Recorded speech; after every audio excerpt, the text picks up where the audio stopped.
Hello and welcome to episode 21 of Weird Mind Newsroom, where this week I'm going to be talking a fair bit of new releases, a lot of trailers, and a lot of news stories to cover this week. So let's not waste too much time and let's just get right onto it then, shall we? Oh my god, look at that face! Phil Swift here for Flex Tape. So of course, we're going to talk about the big film of this week. And of course, it's coming to us with a concert movie, and in particular, the never-ending cycle of Swiftageddon hits the big screen as the film release of this week is the concert film of Taylor Swift, The Eras Tour. Now this of course is a recorded version of one of her concerts from her US leg of the tour and will provide an idea of everyone in Europe and other parts of the world what they will experience next year. But who's to say to not catch a concert film version? I mean, you could spend over £1,000 on a ticket, but do you really want to do that? I mean, it's Taylor Swift, sure, you can do that. I mean, I've been to her concert before, it's pretty great. Just in case, I don't know if I have £1,000 on me for such an occasion. Now, of course, reception for this concert film has been very highly praised, similar to most of her concerts, so if you want to check it out yourself, then you could do so now in cinemas. But now onto the television side of things, and we return to the streaming giant of Netflix, and in particular from the creative mind of Mike Flanagan, creator of Haunting of Hill House, Bly Manor, and Midnight Mass, with an all-new limited series with The Fall of the House of Usher. Now this new series is surprisingly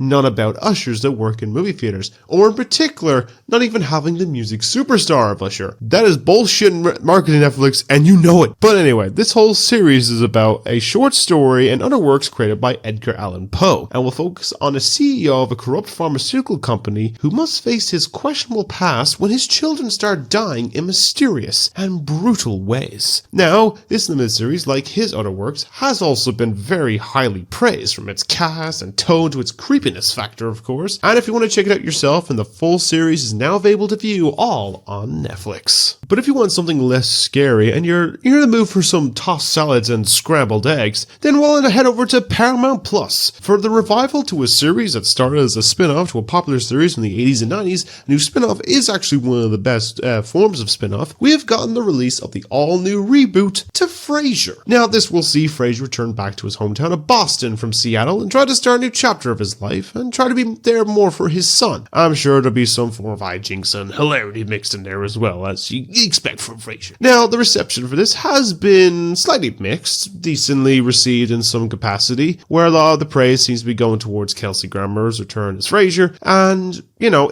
there's good moments mixed in there, there's a good bit of comedy in that stuff. A lot of people are comparing, of course, to the original, which, you know, it wasn't going to go live up to that hype, but you get the gist of it. But if you want to check it out, you can check out the first 2 episodes of the new revival now on Paramount Plus, with a new episode releasing every Friday, I believe, on Paramount Plus. Now, viewer beware, you're in for a scare.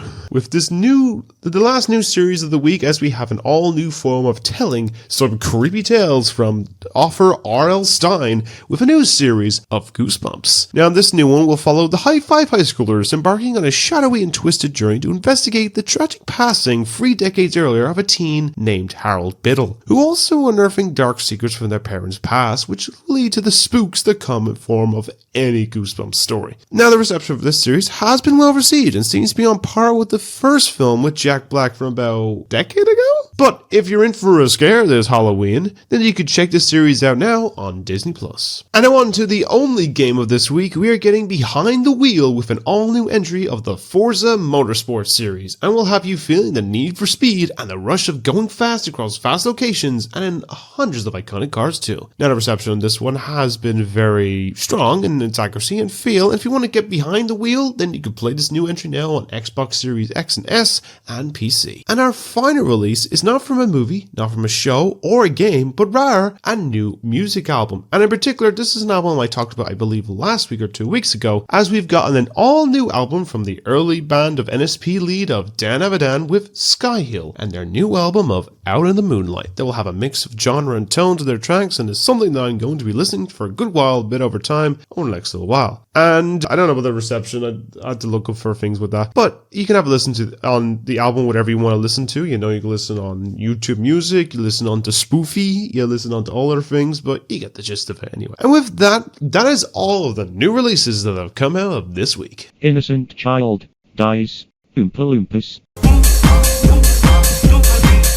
So on our first of the trailers for this week, we're heading over to A24. And have you been seeing some images online over the last few months where you have seen Zac Efron looking very swole? Then there is a reason for it, as this new trailer from A24 will explain why he is that. As he's playing the role of Kevin Von Erich in the film of The Iron Claw. Now this new film is based on the tragic true story of the Von Erich brothers, who made history in the intensely populated world of professional wrestling in the 1980s. And through tragedy and triumph under the shadow of their domineering father and coach, the brothers seek larger-than-life immortality on the biggest stage in sport. Now, the true story of this film is quite tragic to say the least, as they experience the Von Erich curse. But yeah, the true story is very tragic, and it's focused on the perspective of Efron's character, the last surviving member of the family of Kevin. Now, this looks really great, and I'm sure this would be an awards contender film probably, and this film is releasing just in time for Christmas on December 22nd. Well, I believe in the States. UK and Ireland, I'm not 100% sure yet. And the next trailer is with date announcement to the final season of a long-running series based on the monarchy of the UK, with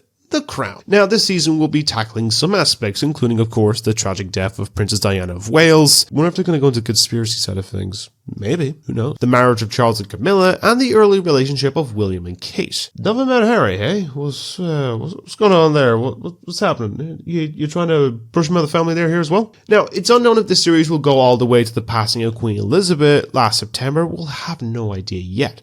But I'm sure we'll probably find out more when the series releases in its two-part finale, with the first 4 episodes dropping on November 16th, and the last 6 out just in time for Christmas on December 14th. And now for a new film that will hopefully serve up a sweet treat, as we have gotten an all-new trailer for the upcoming film of Wonka. Now this film, of course, will focus on the younger version of Willy Wonka himself, as he goes from a small kid with a dream and build his way up with his creativity and wonder to become the world's famous candy maker, as with the help of a strange small man named Lofty, or as he's known as an Oompa Loompa, and he will go against the candy mafia and prove who is the greatest candy maker of them all. Now, I think this looks very wholesome. I think this looks like a great time of the movies when this comes out. It looks charming. It's something that will get that warm feeling, and given that this is directed by Simon King, who made Paddington 1 and 2, aka the most wholesome as fuck movies ever, I'm sure this might be something on that list as well. And you could catch this film yourself when it releases on December 8th of this year. So our next trailer is from another series that has been coming its way from the powerhouse that is Amazon Prime. And while The Boys is back in college and the 4th season is supposedly imminent some point soon, we are looking at their animated side of things with this trailer for the upcoming 2nd season of Invincible. Now this will follow on from the end of season 1 from Nolan's betrayal and see Mark struggle to rebuild his life as he faces a host of all new threats, all as well while battling his greatest fear that he might become like his father of Omni-Man without even knowing it. And this looks really great. Animation looks really nice, and I feel it will not pull away from the more graphic material at all. And this new season will start to air and stream episodes on Prime Video from the 3rd of November, so about 2 weeks time. Now we are kicking it old school that will involve a girl, a guy, and her 7 crazy exes, as we've got an all-new hyper-stylized trailer for the upcoming animated anime of Scott Pilgrim Takes Off. Now, if you've seen the Edgar Wright film or read the graphic novels, then you know it's a story about Scott Pilgrim, an awkward teen who falls in love with a mysterious girl named Ramona Flowers, and they start a relationship. Before they can be properly together, he must face off against all of her 7 deadly exes, each more powerful than the last. Now, this trailer came out last night from New York Comic Con. It looked hype as fuck. It looked awesome from the gorgeous animation, its faithfulness to the source material of the graphic novels from the animation style as well, and the fact they're just getting the cast back again from the Edgar Wright film. I think this is basically in good hands from like some clips I've seen, and hopefully we'll see more when this takes off itself on November 17th. And our next trailer for this week is taking us deep inside a conspiracy of a Titan-sized scale, as we've received an all-new trailer for the upcoming Apple TV series of Monarch: Legacy of Monsters. Now, this is set after the events of the 2014 Godzilla film and span across 5 decades from the 1950s to the present day, and we follow 2 siblings who discover their father has been part of a shady corporation known as Monarch, and soon leads them down a rabbit hole of titans living amongst us for eons, and leads them to an army officer, Lee Shaw, that seems to know a lot more than they are telling them. Now, this series does look really cool, and from what I've seen as of writing this as well, that some of the early reception has already started to come out, and seems to be doing doing really well. Sure, there's a bit of mix, some stuff in there, but like, it seems to be doing pretty good as well. And the first few episodes are dropping from the 17th of November. And just as I finished writing this script last night, I was thinking, surely there's nothing else gonna come out this week. Along comes Big Bad Markiplier out of nowhere and drops his official trailer for his film directorial debut of Iron Lung. Now, this will be based on the 2022 indie game, where it's set in a post-apocalyptic future after an event known as The Quiet Rapture, where all known stars and habitable planets in the universe disappeared, and he will just follow an inmate who's sent to search an ocean of blood discovered on a desolate moon to find some answers. Now, this trailer does not show much, but the artistic approach, the tone, and the narration of the trailer makes it so cool, and honestly, I'm kind of looking forward to seeing what Mark has in store for his film when it releases sometime soon in cinemas. I think it's planned for this year, but I don't know. Might be next year at least. And with that, that is all the trailers that we have for this week. So we start the news this week with some behind-the-scenes drama and something that released this year with quite the mixed response. Now, back in my very first video on YouTube, which you can check in the playlist below, one of the games that I talked about at that time was Lord of the Rings Gollum, a new stealth-based platformer-like game where you played as Smeagol as you tried to find your way back to obtaining your precious that was stolen from you. Well, Smeagol, I've got the ring right here, if you can clearly see it, and if you want it, you have to come find me.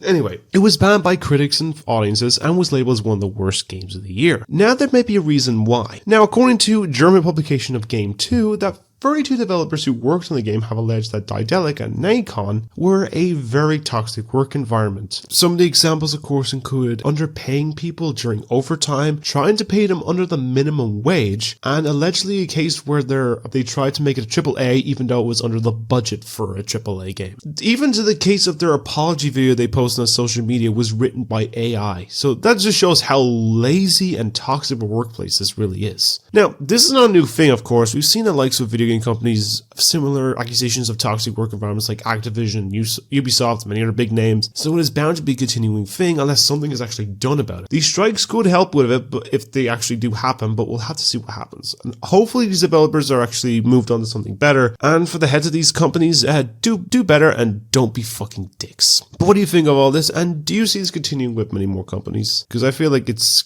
kind of continuing trending on some of them, but we'll have to find out. Let me know what you think of it down below in the comments. And now for the first story of superheroes, and in particular with the DC Universe side first, as we're focusing on two separate stories that both revolve around the King of Atlantis himself, Jason Momoa. So first off, news dropped this week that apparently the original cast of the Justice League, consisting of Henry Cavill, Ben Affleck, Gal Gadot, Ezra Miller, Ray Fisher, and Momoa himself, are no longer going to be in the gun canonicity of the DC Universe. Because we already know there's a new Superman, we're going to get a new Batman, Wonder Woman 3 was canned, and we have no idea what Ezra Miller. I think he's still getting crimes, but who knows. The only one left is essentially Momoa, but he's not playing King of Atlantis, as instead of the ocean, he's heading to space. As it's apparently rumored he'd be taking on the DC character of Lobo for the new DC universe, who is a space bounty hunter, and, his first appearance is apparently supposed to be in the upcoming Superman film. Now, it's not officially confirmed yet, it's been rumored, so we'll have to see if that is confirmed, but I could definitely see it happening, so we'll have to see how that comes along. And the other news story with this whole drama is actually with Aquaman 2 in itself, and it comes down to a certain actress that is still in this film, even after the court trial last year, and all this info from her documents has appeared from Variety that has emphasized that according to her therapist, working on the set was apparently very hostile. Momoa apparently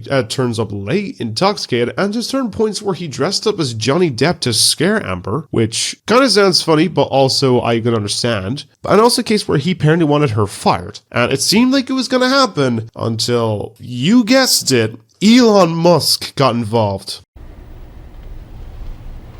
Why are you the way that you are? Yes, Elon was involved with this whole situation by writing a letter to Warner to keep her on the set. Boy's a simp. It really just shows the case that he could fail to pay a large sum of money to someone to protect an accused abuser of someone, He can't run a social media company or keep a marriage. Now, it's hard to say if it's accurate not going off some of our own claims, but it seems like it adds to the messy production that this film has already been through, but we'll probably find out more when this releases in December. Now, what do you think? Do you feel Momoa will be a great choice for Lobo? And do you feel all this trauma in Aquaman 2 is true or not and will affect the film? Let me know your knowledge or what you think of all this down below in the comments. And now from some of the MCU news that dropped this week, with the hot focus in particular on the TV side, and with the man without fear himself, Daredevil Born Again. Now, we have known this series was in the works since about May 2022, but it has just been announced earlier this week that the director and writers of the show have been fired, and is planned to be fully rebooted again. Now, the reason for this comes from Feige himself, who has stated the reason was that he wanted to make it feel close to the original beloved Netflix series, and this one or so was feeling more like a legal procedural based show, and that he wouldn't have even suited up in the 18-episode series of Daredevil in the Daredevil suit until the 4th episode, which could be a case it just makes like a second season of She-Hulk, and most people probably don't want that. And they are looking for those who will make it more close in style to the original vision. I say best bet just get the ones that actually made the 3 seasons of Daredevil on Netflix.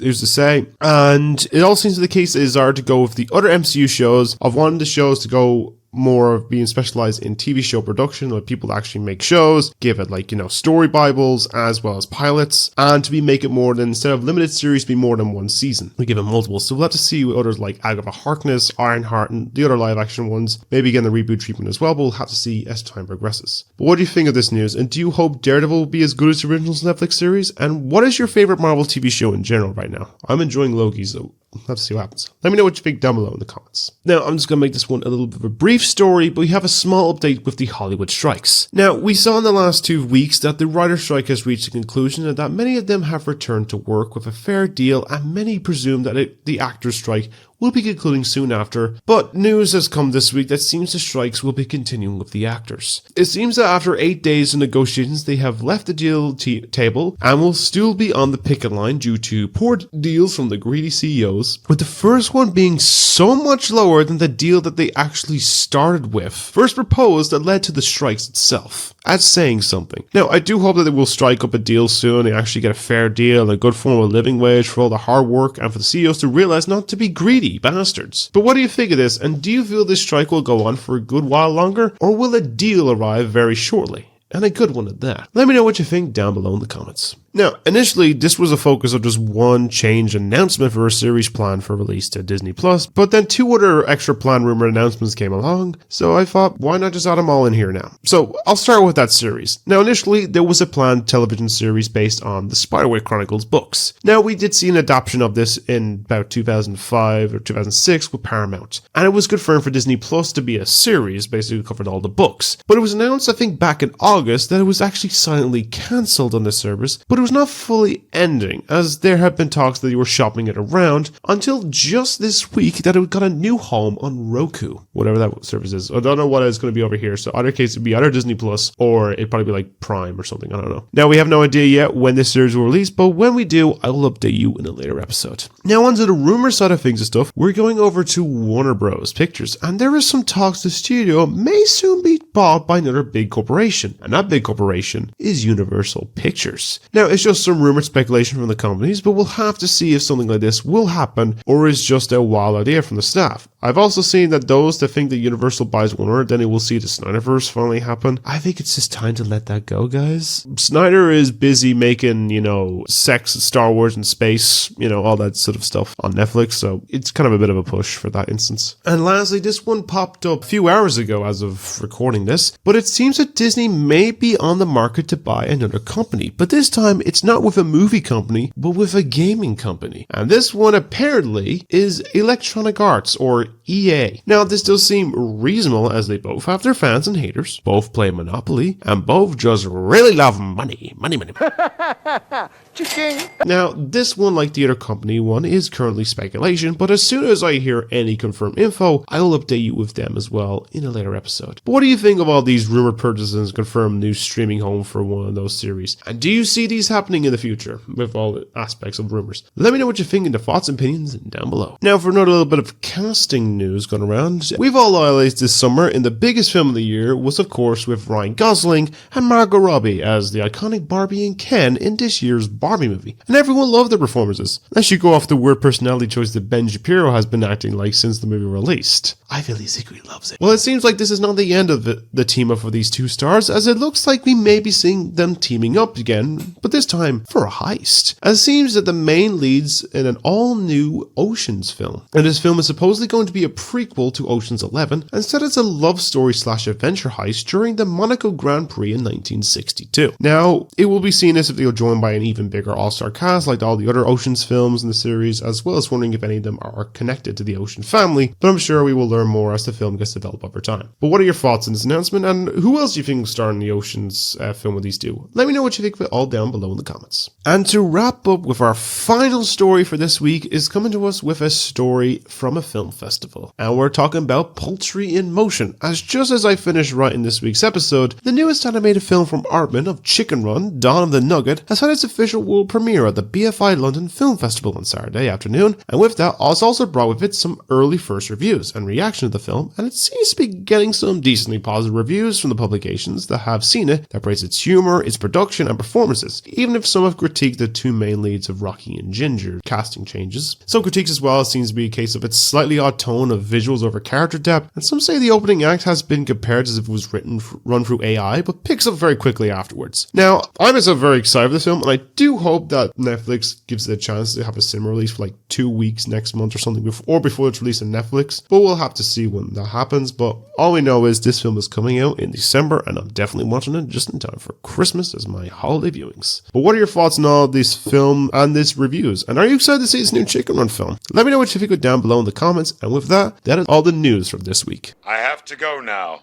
My planet needs me. And with that, that is all of this week's episode of Weird Mind Newsroom. Now, apologies for my look. I am still kind of recovering from a cold. Literally trying to record this, I was having coughing fits through the entire news section. I literally had to keep pausing. My nose hit in the edit, but let's see what happens. Yeah, so some updates on the channel. I have the free reviews ready to go. I'm going to try and get them recorded this week. Yeah, I'm going to have them recorded this week. Other aspects in mind. I have a concept in mind of either two options for a Halloween video. I kind of want your opinion. Do I go with the concept that horror as a genre has kind of fallen a bit to the wayside where it's very mixed? Or do I do a case where I watch maybe like 2 of the worst reviewed movies of this year in horror-wise, which I believe currently is Winnie the Pooh, Blood and Honey and Dear David, which apparently came out this week, but I haven't seen it anywhere. But I'd like to hear what you think down below, or even on my social media. Rewatch-a-thon, I have a few concepts to get through. I'm going to just fix up some notes on the first few films I watched. My initial plan now, I think, is going to be, I'm going to watch the first half, try and get it done this year, and maybe even try and, if I get it a push by the end of this year for the second half, but I'll have to see what happens anyway. Besides that, I believe that's all I have at the moment. I'm going to get some more reviews done, and get some long-form videos, I'm going to work on them as well. Let's see how it goes. But anyway, I hope you enjoyed this episode. Before I start having a coughing fit, I hope you all enjoyed. If you did, leave a like, subscribe if you haven't already. I want to reach my goal of 50 subs. We're about between 15 and 17 subs to the conclusion, so hopefully I'll reach it by the end of December. If I do, I'll be greatly appreciative of it. Share it around to people if you think they'll enjoy it as well, because I think, I'm trying to create a wholesome community here, but you get the idea. And comment below of all your thoughts on all different topics. If you can hear me through my absolutely raspy voice and weird entendres in this, or my dyingness of a cold, but you get the gist. Anyway, I'm going to leave it there. You all stay being wonderful people, because you all are wonderful people, and have a great day every day. And I'll see you all in the next videos. So, good night, everybody.